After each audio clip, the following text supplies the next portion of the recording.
This is an absolutely crucial week for the Indianapolis Colts, as are all of the rest of the weeks of this season. You got 7 teams in the AFC with either 5 or 6 wins. You lose games and you fall behind in that race, it's going to be really, really hard to catch up. So with this weekend's game against the Tampa Bay Buccaneers, Shane Steichen wants his team playing at a really, really high level. We talked to Shane Steichen today about a number of things.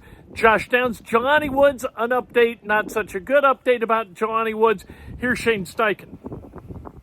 Yeah, I know. I mean, when you look around the league, I obviously had a chance to watch some of the games. I had the ticket on yesterday and watched the games around the league, and just to see how close these games are, watching it on TV and getting a chance to see it, how close and how much parity there is in this league.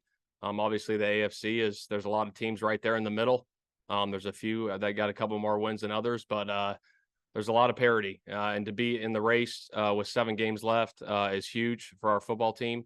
But we got to take it one week at a time and go out and execute and win this week, and that's what we care about. James? Sam, I know you talked about throughout the season, but with Josh Downs, I guess what stands out to you about where he's grown from, I guess being a first-time rookie or whatever, and kind of being in the thick of it as a rookie now? I've mentioned this a whole bunch about Josh. The feel he has for the game, growing up in a football background, being around it, the way he prepares week in and week out is huge. And you see the growth, you see the steps that he makes week in and week out. And whatever, when we played in Germany, he played whatever it was, 15 snaps. We had him on a pitch count there, but when he came in, he made the plays that we needed to make. And obviously the third down conversion was huge, him laying out, catching that ball. He continues to make big time plays in big time situations for us. And if we can continue that, he's going to have a really bright future. And one quick follow-up. Do you think that's innate, like just to having that big play ability? Obviously, you have to have skill to do it, but like I watched some of the tape and I'm like, wow, like that's something that any player, whoever made that play, would have been big. And it's like he seizes those moments. And he told me he embraces those moments. Yeah, no, I think it's natural for him. I think some of those guys that come into the league have a natural ability right off the jump. And he's one of those guys that stepped in and made a lot of big time plays for us throughout the year. And we got to continue that. Joel? Shane, when you looked at the offense, what were some of the things that you saw in the passing game that you guys thought you could do better? I mean, with anything, obviously the last 2 weeks haven't been our best performance offensively. We've done a lot of good things through 10 weeks, but a lot of things that we do got to clean up these last 2 weeks. And really, it's scoring points and hitting the plays, when they're there and they present themselves will be big for us moving forward. But I think in all 3 phases, going through the self-scout stuff, just playing it, on the same level, all 3 phases, being on the same page. And I think if we're all clicking on all 3 cylinders, offense, defense, and special teams, it can be pretty special these last 7 weeks. JJ?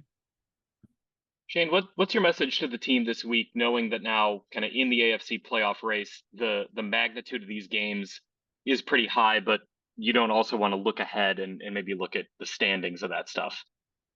I think the biggest thing for us is control what we can control, is what I told the team. And let's be 1-0 each week and not think about the future. Let's focus on Tampa Bay, and then we'll worry about the next one when it comes. Last one or 2 more, Kevin? Shane, any update on Jelani Woods? Any chance he returns to practice this week? Yeah, Jelani, actually, he had a setback with his other hamstring during the rehab. So that's where that's at right now. Season ender? I don't know that. Last one, Raven? Coach, when you kind of just look over the past first 10 weeks of the season and your coaching development and just what you've seen from the team, what are some of the biggest lessons that you've learned about not only yourself, but the squad heading into that bye? I think the biggest thing is just handling adversity. There's going to be adversity in this league. You never know when it's going to come. Obviously, we had a stretch there where we lost 3 in a row, and how do we bounce back from that? As a coach, the message to the team is staying consistent through our process and getting back on track. And, playing your best football in November, December, and winning 2 in a row, and now we got a chance to win 3 in a row is big. So maintain that process, maintain the consistency, maintain the relentless effort throughout the week, so we can give ourselves a chance to win on Sundays. Colts are in a good situation right now, but it can become a bad situation really quickly if the Colts aren't ready to play on Sunday. Or it can become a better situation if they are ready to play on Sunday. You know what? You play the first 10 games of the season in order to make those last 7 count, matter.